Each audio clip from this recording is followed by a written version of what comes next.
I still remember the way the words echoed like a door slamming shut behind me, not loudly, but with a quiet, final kind of cruelty that left no doubt in my mind. My mother didn't raise her voice, she didn't need to, you're on your own. Now, Abigail, we have to focus on your brother.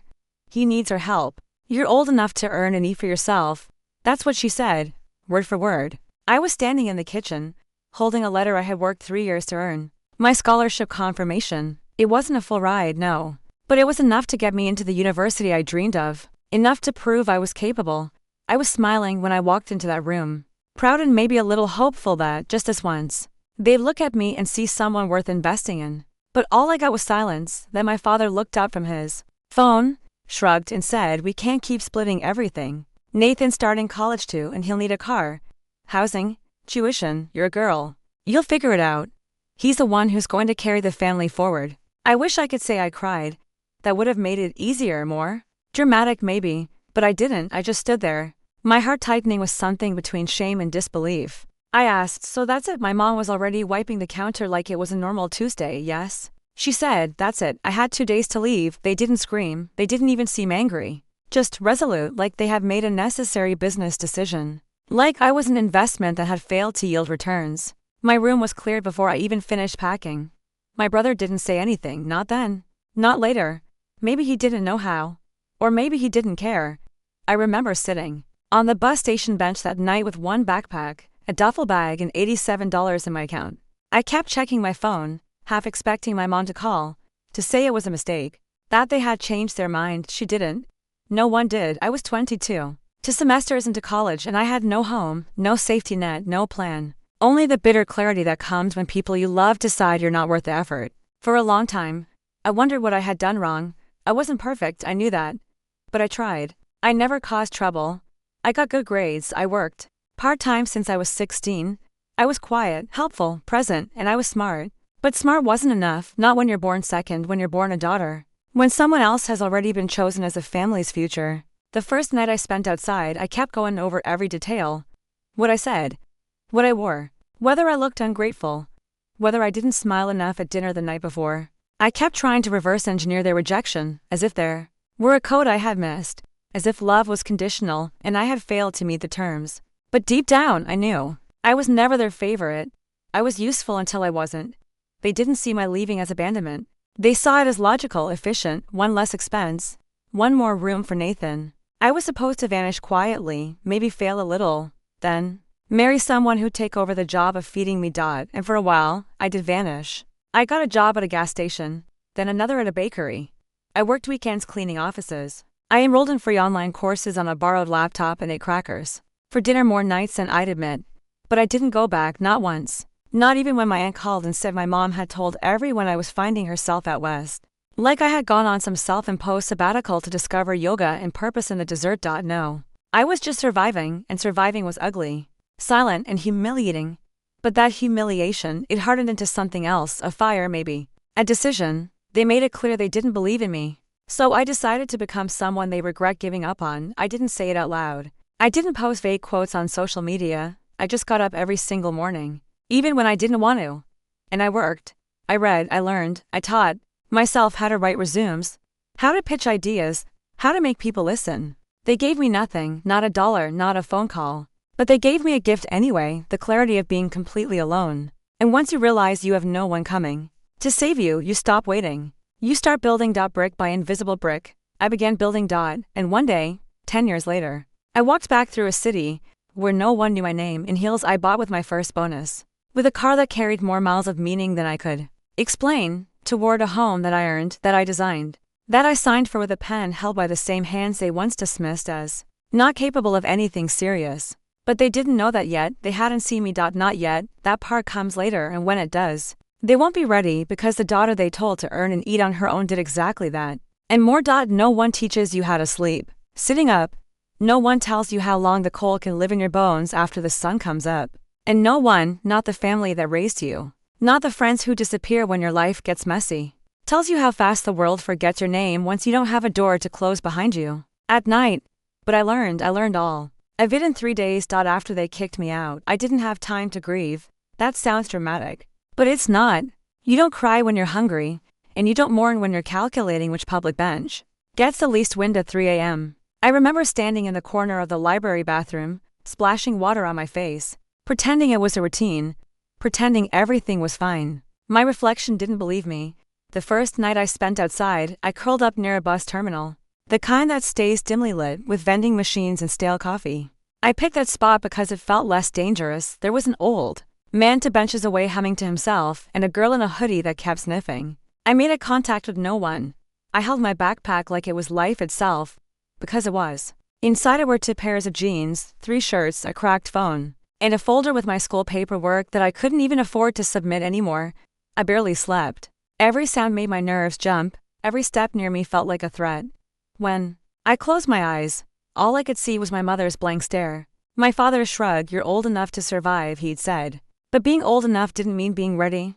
I wasn't ready, not for the stop by the 3rd night. My body ached in places I didn't know could ache, my joints, my spine, even my jaw from clenching. My stomach was an empty knot that growled so loudly I thought it would get me kicked out of the library. I had $61 left. That was after buying 2 cheap sandwiches and a bottle of water. I had to stretch that money, not for days, but maybe weeks. I didn't know when I'd have a job, or where I'd sleep next, or if I'd ever stop being afraid. But something strange happened around that 3rd night. I started to get quiet. Not outside, I was already silent on the outside. But inside, the noise in my head, the panic, the pain, the why me questions, they faded not because I found peace, I hadn't, but because I realized no one was coming, and once you really understand that, truly, fully, you change. I stopped fantasizing about an apology. I stopped checking my phone for a message that wouldn't come. I stopped blaming them, because it didn't matter anymore. Blame doesn't keep you warm, rage doesn't feed you, and sorrow doesn't pay for a sandwich, only action does. So I got to work. I walked into 10 stores in one afternoon and asked for anything: cleaning, dishwashing, lifting boxes. Most looked me up and down like I was trouble. One said yes. A tiny corner cafe with sticky counters and chipped mugs. The owner, Mara, was blunt and tired but kind. You can mop. Good, you start now. I worked from 2 p.m. to 10 p.m. for $50 cash and a meal. That night, I cried not because I was sad, but because I had soup, hot soup. It burned my tongue and tasted like salt and old vegetables. But it was the most beautiful thing I'd tasted. In months, I slept behind the cafe, curled in a utility hallway with permission from Mara. She gave me a blanket, a single word: try. That was enough for weeks. I cleaned floors and wiped tables. I saved every dollar. I slept in rotating corners, a YMCA shelter when I could, a friend's car once or twice. I lied and said I was fine. I smiled when customers made jokes. I kept studying with free Wi-Fi, using a borrowed library tablet and scribbling notes in a notebook I had salvaged from my last class. I didn't post anything online. No sob stories, no cryptic quotes. I vanished from social media. If you looked me up, you'd think I was gone. Maybe I was. The version they knew. Anyway, the girl who followed rules, waited her turn, helped everyone else first. She died quietly on a park bench one cold night, and in her place, I started building someone else. Someone they wouldn't recognize. Someone they wouldn't be able to ignore. It was during one of those long nights, after cleaning the cafe's grease trap and finishing 2 TED Talks on entrepreneurship on my phone, that I wrote a list, not a wish list, not a dream board, a plan. What I could learn in 1 year. What I could earn in 2. What I would build in 5. No matter how small the steps were, no matter how long it took, that list is still in my drawer today, frayed, faded, but real. I made a rule for myself: never beg, never lie, never stop. If I had to clean floors to eat, I'd clean better than anyone. If I had to learn business through YouTube, I'd watch every video twice. If I had to fake confidence in job interviews, I'd fake it so well it'd become real. I wasn't trying to prove them wrong anymore. I was proving to myself that I didn't need them at all. Every small step added up: a bookkeeping side gig, then managing inventory for a local store, then helping a small online brand with emails. I saved, I learned, I stayed invisible. But I grew. Quietly, relentlessly. They forgot about me. But I didn't forget. I remembered every word, and that's why when the day came, the day I stood outside the gates of a house they didn't know was mine, I didn't flinch when they laughed, because I had already lived through something colder than their mockery and survived. If anyone had asked back then how I was doing, I would have smiled and said, hanging in there. But the truth was I was hanging on by threads so thin I could barely feel them. What kept me going wasn't hope.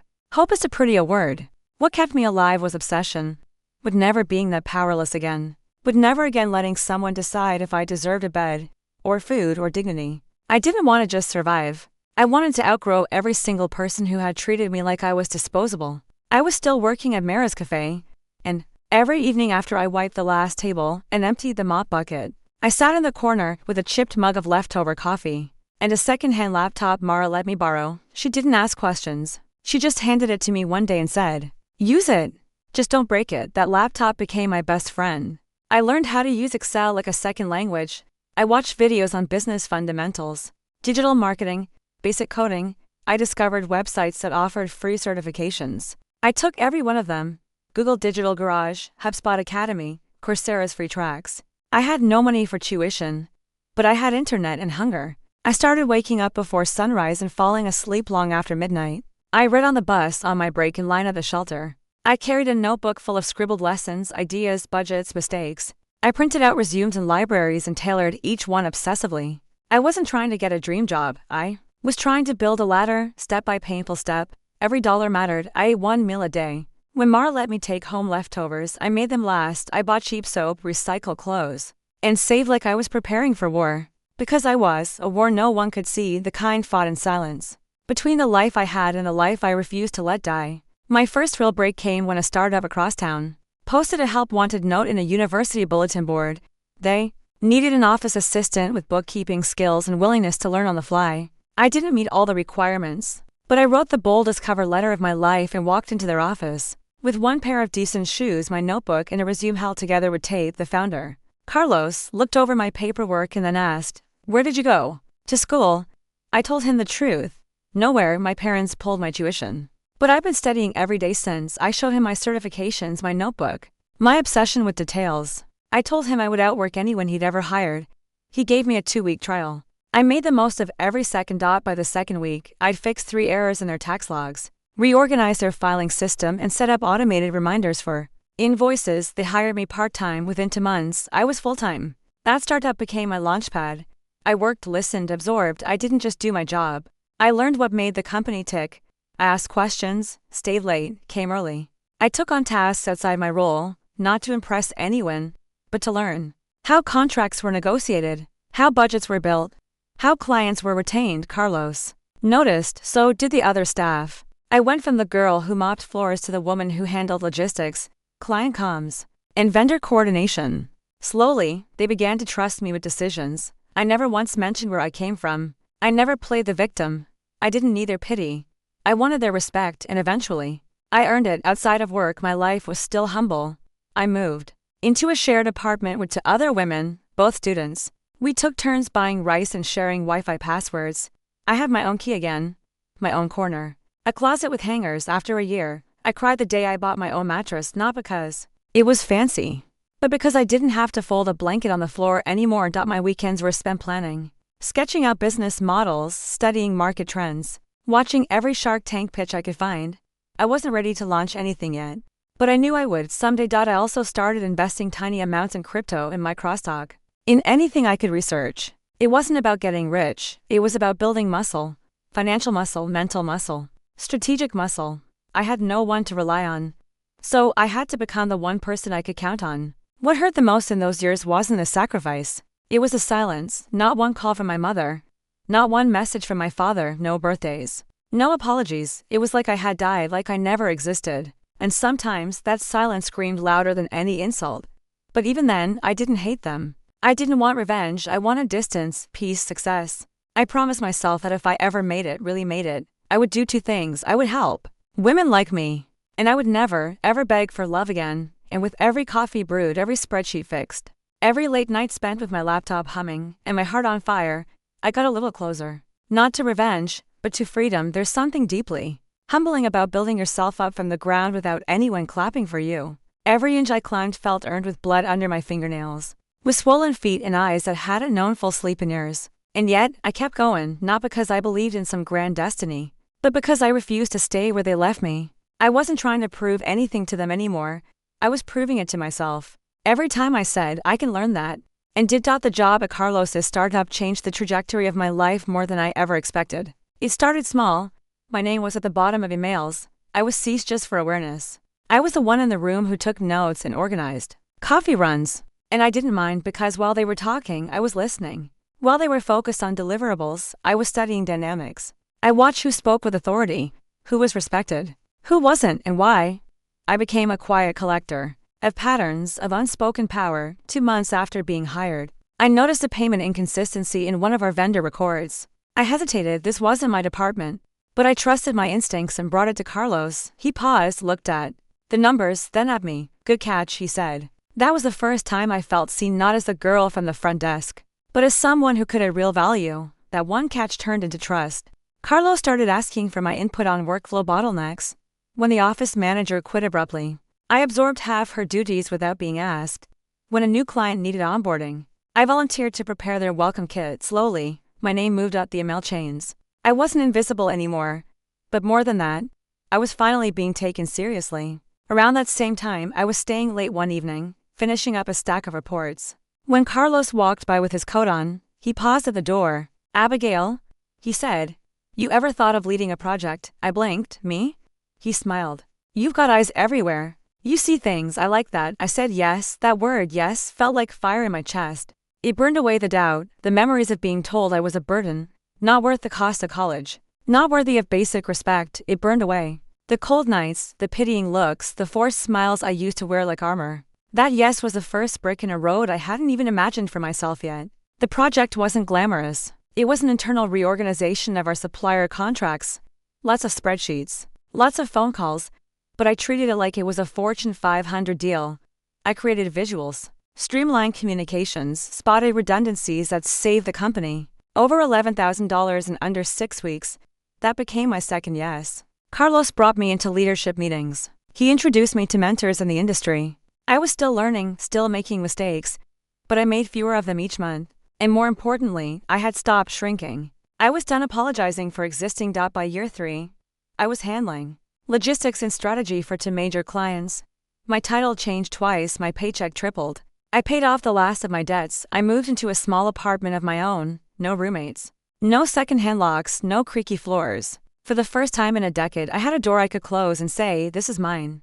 But it wasn't the money that meant everything. It was walking into a room and not being underestimated. It was being asked for my opinion. I was calling my own shots. Still, I hadn't told anyone where I came from. I didn't share that I used to sleep under train station heaters or eat crackers for dinner, not because I was ashamed, but because I didn't want my story to be reduced to struggle. I wanted it to be about strategy, growth, intention. I wasn't someone who got lucky. I was someone who clawed her way back up through every locked door. Then came the pitch. Carlos was preparing to scale. He wanted to open a second branch in another city and needed someone to lead the expansion. Someone who understood the grind, who could build from nothing, who wouldn't flinch when the budget got tight or the pressure got thick. He chose me. I didn't sleep that night, not from fear, from electricity. I moved cities again, with nothing but 2 suitcases and a new company card. I negotiated leases, hired a team, designed workflows. I wasn't just an employee anymore. I was a foundation. And when that branch turned a profit within its first year, Carlos called me and said, you should consider equity. That was the third yes that changed everything. I became a partner. I began investing, networking, speaking at local women in business panels. I shared pieces of my journey without the pain. Just the process, not because I wanted applause, but because I wanted someone like me to sit in those seats and realize there's a way out. Every time I stepped into a new room, a new deal, a new building, I brought with me all the nights I wasn't invited anywhere, all the hunger I had known, all the voices that said you're too much or you're not enough. I didn't erase those memories, I just let them become fuel instead of chains. By the time I turned 30, I wasn't asking for respect anymore. I was commanding it without saying a word, and still, not a peep from them. No message, no call, not even an email. For 10 years, I had disappeared from their lives, and I finally understood. Some people only love you when you're useful. Some people only reach out when they see value, and some people only call you daughter when you have something they want. That call was coming. I just didn't know when. But I was ready, not for revenge, for the reckoning. It started with a text message from an unknown number.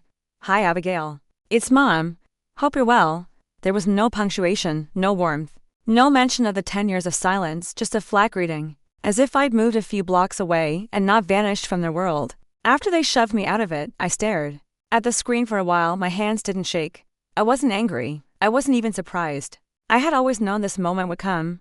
That one day, they'd remember I existed. Not out of love or guilt, but necessity. 3 days later, there was a voicemail from my father. The tone was almost cheerful, forced in a way that made my skin itch. Hey Abby, it's your old man, just thought I'd check in. Your brother's been going through a rough patch. We should all catch up sometime, maybe dinner. I laughed out loud in my office. Dinner, catch up, my brother. As if these people hadn't looked me in the eye and said I was on my own now. As if they hadn't told me to earn and eat by myself, and then shut the door behind me without a single look back. I didn't respond, but they weren't done. A week later, they showed up in person. I was standing outside my new home, a glass and concrete modern build on the edge of the hills, waiting for a contractor to arrive. Holding a coffee and going over blueprints, I wore jeans, my hair in a messy bun, sunglasses perched on my head, just another woman enjoying the morning sun. A car pulled up too quickly. I recognized the license plate before the faces. My parents stepped out, looking exactly the same and completely different,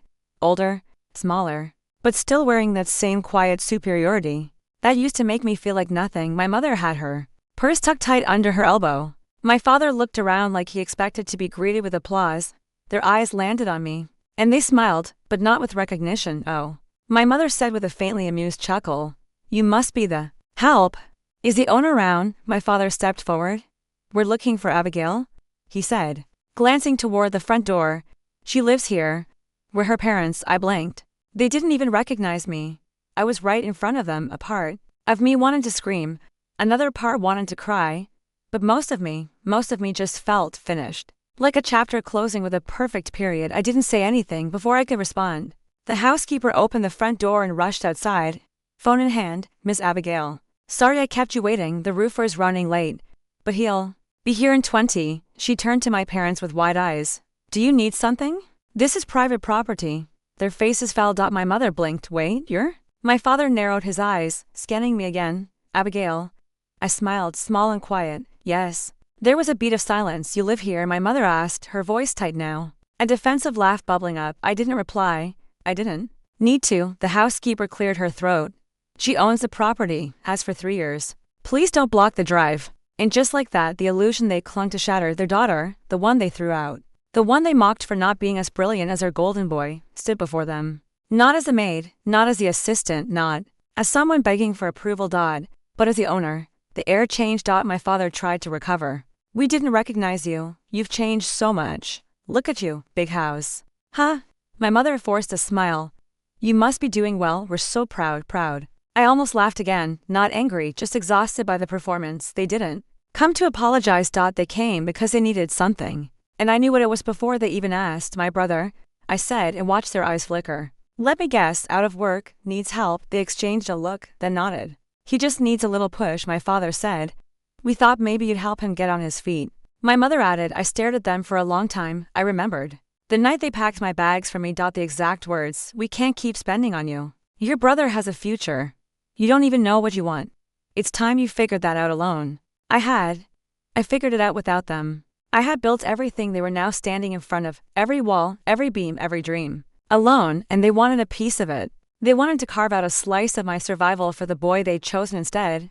"I'm sorry," I said finally, "but I don't do charity work anymore." My mother's mouth dropped open. "Excuse me?" I turned toward the house. "I have a meeting." And I left them standing at the gate. It was a sunny Tuesday morning. I remember the way the light hit the driveway, painting long shadows of the front hedges across the polished stone tiles. I had just finished my morning routine, smoothie, inbox, 30 minutes of quiet breathing in the courtyard, and was heading out front to speak with a contractor about the pool extension. I was in flats and a linen blazer, nothing fancy, but clean, crisp. The kind of elegance you don't need to announce. I was calm, collected, until I saw the familiar car slow down in front of the gate. I didn't recognize him right away. It had been 10 years, and time doesn't just age people, it folds them, deflates them, hollows out their sharpness. But when the window rolled down and I saw my father's eyes, that cold gleam of subtle disappointment he wore like cologne when I was a teenager, I knew. They didn't see me. Not really. Not at first. The gate had just opened for the contractor's truck, and I stepped out to wave them in. My parents had pulled over just beside the curb, stepping out like they owned the place. My mother adjusted her bag like she was preparing to critique a hotel lobby. My father ran a hand over his receding hairline and squinted at the architecture. And then she said it. "Oh." My mother remarked with a snort, looking straight at me. "You must be the maid. Can you call the owner out here, please?" It was so absurd I didn't flinch. My father was more direct. "We're here for Abigail," he said. "She lives here. We're her parents. Do you know if she's in?" I blinked, it was surreal. I was standing in front of them, but the image they had of me, the girl in discount shoes, crying while they told her to pack, was so locked in their minds that they couldn't connect that girl with the woman in front of them now. I didn't correct them. Not right away. A part of me wanted to see how far they'd take it. They looked around, assessing. Big house, my father muttered, not really Abigail style, though. Must be married into it. Probably some rich old man, right? My mother nodded with a smug grin. Then the housekeeper came rushing out. Miss Abigail. Sorry, the electrician's running behind, but I moved your 10 a.m. to the conference room so you won't lose time. Her voice rang across the lawn like a gunshot. They froze. Miss Abigail? My mother whispered, staring at me now, blinking like she was trying to wake up. My father tilted his head. Wait, the housekeeper beamed at me. You want me to bring the plants out here? No, that's all right, I said gently. They were just leaving. It hit them then. My father's face shifted, first confusion, then dawning. Then that uncomfortable tightness around the mouth that meant his pride had just been body checked. My mother didn't say anything. Her mouth was slightly open, her eyes narrowing and then widening and then narrowing again. It was like watching a system crash in slow motion. You own this place? My mother finally asked. Yes, you? Live here? I do. They were trying to make it make sense. The last version of me they knew was a girl sleeping on benches and sweeping cafe floors at midnight. And now I was standing on the threshold of a multi-million-dollar estate with employees, contracts, and my name on the deed. The silence stretched until it snapped. My father tried to recover with a smile. Well, look at you, he said. You've done well for yourself. There it was. The casual rewrite of history. Like the last decade had just been a long vacation they granted me. No mention of the eviction, of the tuition cut, of the moment they told me, you're on your own now. We've got to think about your brother's future. I nodded slowly. Yes, I have done well. My mother stepped closer, eyes softening into that fake maternal concern I remembered too. Well, we didn't know, she said. If you had known I'd succeed, I couldn't. You would have made room for me. Let me keep my future. Her expression cracked. She looked away. You shouldn't take things so personally, my father said. We were just doing what we had to. It was a difficult time. I could feel the fury rising in my chest, but I kept my voice level. It wasn't just a hard time. It was a decision. You made one, and I made another. They didn't like that. You could see it the moment they realized they didn't have a claim on me anymore. Not as parents. Not as moral authorities. Not as family, even. I was no longer someone they could manipulate or guilt into service. I was a stranger now. A stranger who owned the house they couldn't stop mocking until 5 minutes ago. They tried to pivot. They asked about my job, how I'd done it, if I was happy, but every word felt hollow. Not curiosity, calculation, not care, leverage. We should talk more, my mother offered. Maybe we could all have dinner sometime. The whole family. I repeated, the word felt foreign. And then I looked at them both and said something I'd been waiting to say for years. I work very hard to protect my peace. I earned it, every inch of it. You don't get to walk back in just because the results look pretty now. They stood there, stunned. The gate clicked behind them as it began to close, and I turned and walked back up the drive. I didn't go inside immediately after the gate closed. I stood at the edge of the garden, watching them slowly walk back to their car like they were still unsure whether what just happened was real. The awkward shuffle of two people trying to hold their posture, while their pride lay in pieces at their feet. My fingers were still curled at my sides, heart steady but mind racing because deep down, I knew it wasn't over yet. People like them don't walk away in silence unless they're planning something else. And I wasn't going to give them that chance. I turned and walked back toward the porch just in time to see Julia, my lead manager and closest friend, step out of the house. She looked at me, then glanced toward the gate where my parents were still loitering, now whispering to each other in frantic, confused motions. You good? She asked simply, eyebrows raised. They think I'm the maid, I said with a slight laugh. I guess that's still easier for them to accept than the truth. Julia didn't hesitate. She marched straight down the steps toward them. I didn't ask her to, didn't even expect her to. But I stood there frozen as she walked through the gate, her heels tapping with unmistakable confidence. My parents froze again. Julia didn't stop.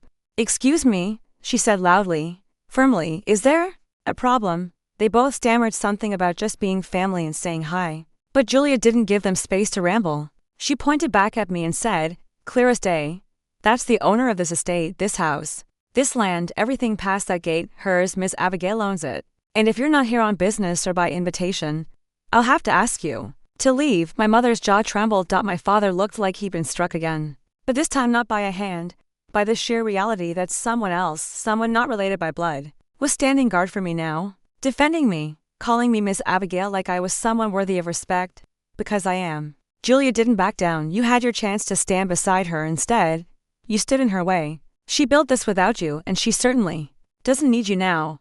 And then she turned, walked back through the gate, and let it click shut behind her. I didn't cry. I thought I would. I had imagined this moment 1,000 times in the depths of my worst years, the day someone would say what I never dared to. But when it finally happened, I didn't cry. I just felt weightless. Like a part of me I'd been dragging for a decade finally let go. Inside, Julia tossed her tablet on the kitchen counter and said, "Sorry, I might have been too harsh." I shook my head. "No. You said what needed to be said." She smiled. "Good, because I meant every word." We laughed then, not in bitterness, not in mockery, but in shared relief. For the first time in my life, someone else had stood between me and the people who made me feel like nothing. And that mattered more than any title, any property, any bank account. That night, as I sat on my rooftop terrace watching the city lights flicker like stars that had learned how to shine without asking permission, I replayed it all again. The look on my father's face when Julia said owner. The way my mother's shoulders dropped. How neither of them even asked if I was happy, only if I could help them. That right there was the difference between who I became and who they stayed. They saw success as a resource to exploit. I saw it as a boundary to protect. Later that week, I received a letter. No return address, but the handwriting was unmistakable. My mother's inside. A 3-line note. "We were surprised to see you. Maybe one day we can talk. Family shouldn't be strangers." I didn't respond because sometimes strangers are exactly who they need to stay, and sometimes the people who made you feel disposable don't deserve to witness what you became. When you stopped being afraid. It took 3 days before they came back. I knew they would, not because they had anything genuine to offer, but because people like them don't handle public embarrassment quietly. It wasn't just about me anymore. Word had gotten out. Someone from the neighborhood had posted a blurry photo of me standing at the gate with my parents, and someone else recognized me from an old LinkedIn article about female entrepreneurs. That article had resurfaced. My name was trending in a local forum, homeless to CEO, they called it, and then came the calls, private numbers, unknown IDs. The phone buzzed constantly. I let every single one go to voicemail, knowing full well who it was. Then, on the 4th morning, they showed up at my office. Not the gate, not the house. They went to my company. Julia intercepted them. She told me about it afterward. How my father walked in like he still owned the air around him. How my mother had this half-broken look on her face, but still tried to smile, like she wasn't shivering inside. They asked to see their daughter. Julia said, "Not Abigail, not Ms. Winters, just our daughter," like that was supposed to mean something. I stared at the black and white security feed. There they were, sitting stiffly in the lobby chairs, my father tapping his knee, my mother clutching her purse like it held her dignity. And I didn't move. I watched them for 10 minutes, then told Julia to tell them I was unavailable indefinitely. They left without protest. But that night, the email started. First from my mother. "Dear Abigail, we were surprised to learn of everything you've accomplished. We're sorry things turned out the way they did. We never meant to hurt you. We did what we thought was best at the time. Your father wants to talk. He's just too proud to write. Can we meet? Maybe dinner, just a chance to reconnect. You've done well. We're proud of you." Then came the one from my father. Short, typed, sterile. "I was wrong. I see that now. You've clearly proven your point. Let's sit down and talk business. Maybe we can move forward." I laughed. Business, that was the word he chose, not family. Not forgiveness, just business, as if all those years of silence, of pushing me away like I was an expense they couldn't afford, could be translated into some kind of transaction. I didn't answer. Not yet. Instead, I pulled out an old notebook from the back of my closet. It still smelled like dust and rain, the one I carried in my bag all those years ago. When I worked overnight shifts at the cafe, inside, I had scribbled notes, goals, dreams I didn't even know I had the right to believe in. One page caught my eye. Have a home where I feel safe, even if it's just a room. That room had become a house. That house had become a symbol. And now the people who told me I wasn't worth the mattress on the floor wanted to come inside. But something inside me had shifted. The girl who cried behind that cafe counter wasn't seeking their approval anymore. She didn't need closure. She didn't need validation. She had become her own storm, calm, powerful, and completely untouchable. Still, I knew what they wanted. They didn't want to make peace. They wanted access to the life I built, to the image of reconciliation they could use to save face. They wanted a seat at a table they never helped build, and I wasn't going to offer it. But part of me The small, stubborn part that still remembered the smell of my mother's soup on rainy days, or the way my father used to lift me up on his shoulders when I was 5, wanting to give them one chance, not to come back, but to see what they lost. So I agreed. To a lunch, public, neutral territory, a restaurant near the city square. They arrived first, sitting awkwardly across from each other in stiff silence. When I walked in, heads turned. The manager greeted me by name. A server pulled out my chair. I didn't say a word until I was settled. My father spoke first. You look, well, I am. My mother reached across the table, her hand hesitant. We just wanted to say. I stopped her with a look, calm, cold, controlled. I didn't agree to this so you could feel better. I agree because closure doesn't require kindness. It requires clarity. They both sat still. I slept in stairwells. I continued. I ate crackers for dinner. I worked 16-hour shifts and, well, I did all that. You were funding vacations and private tutors for him. You made your choice. I made mine. But we were trying to help him get ahead. My father started. You made sure I stayed behind. Silence. I'm not here to forgive you. I don't hate you. I just don't need you. My mother began to cry. I stood up. Thank you for lunch, I said. But this is where it ends. There is no second chapter. I left without looking back. The door closed behind me like punctuation. That night, I stood once again on my terrace, this time, not because I needed air, but because I wanted to breathe. I didn't send a reply to the next letter they wrote. Because not every apology deserves a response. Sometimes I catch myself looking at the front gate, not to wait for anyone, just to remember. Because that gate, that house, they weren't supposed to exist, not for me. They were supposed to be things I'd only admire from the distance. Things other people were born into. While I was born to serve, sacrifice, or shrink. That was the message written in every glance my father gave me, in every silence from my mother, in every time they said not now when I asked for help, even when it was something as basic as a college textbook. But the house they laughed at me in front of, the house they thought I was cleaning. I designed it. I negotiated the purchase of the land myself. When the contractor said it would be impossible to fit a rooftop garden with solar panels and a reading nook into that limited space, I sketched the angles by hand. When banks laughed at my name 10 years ago, I became the person who built the kind of business banks begged to work with. Every wall in that house tells a story, and I know every chapter. That red brick accent on the left side of the kitchen, I picked it because I remembered a childhood moment, standing outside our old house in the cold, peeking through the neighbor's window. They had a warm red brick kitchen. I wanted to know what it felt like to belong to a place like that. Now I own it. But it doesn't own me. The first time I walked barefoot on the hardwood floors, I cried. Not because I was happy, but because it felt like someone finally had chosen me. And that someone was me. People think success feels like parties, or luxury, or applause. Sometimes it does, but more often it feels like not flinching. When someone says your name, like being able to say no without guilt.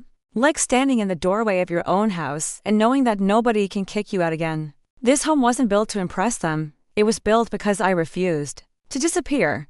You know what I did the day after that awkward restaurant lunch with my parents? I had a plaque installed by the front door.